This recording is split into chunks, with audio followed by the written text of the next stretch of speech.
To my channel. అందరూ ఎలా ఉన్నారు ఫ్రెండ్స్? అందరూ బాగుండాలని కోరుకుంటున్నాను. ఈరోజు వెరైటీ ఆకుకూర పెట్టి చూపిస్తున్నానండి. నేను రాజగిర ఆకుకూర అని, దీంతో తాలింపు కూడా చేసుకోవచ్చు, పప్పు కూడా చేసుకోవచ్చు. అది ఎలా చేసుకోవాలో చూద్దాం రండి. Process step by step. ఫస్ట్గా బ్యాళ్ళన్నీ కడిగి పెట్టుకోండి, నీట్గా వాష్ చేసి పెట్టుకోండి. తర్వాత 3 టమాటాలు కట్ చేసేసుకొని వేసేసుకోండి. ఒక ఉల్లిపాయ వేసుకోండి. ఉల్లిపాయ వేయడం వల్ల టేస్ట్ బాగుంటుంది. తర్వాత కడిగి పెట్టుకున్న ఆకుకూర వేసేసుకోండి. నీట్గా ఒక 3 టైమ్స్ కడిగి పెట్టుకోవాలి ఫ్రెండ్స్. ఆకుకూరలో మట్టి అది ఉంటుంది కదా. తర్వాత కొత్తిమీర కూడా కడిగి పెట్టుకోండి.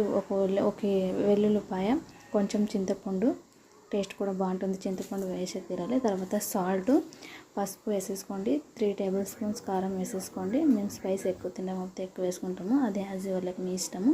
ఓకేనా ఫ్రెండ్స్? మొత్తం అంతా స్పైసెస్ అన్నీ యాడ్ చేసిన తర్వాత కుక్కర్ మూత చేసి గ్యాస్ మీద పెట్టేసాను. ఒక 5 విజిల్స్ ఆర్ 4 విజిల్స్ వేసిన తర్వాత పప్పు రెడీ అయిపోతుంది.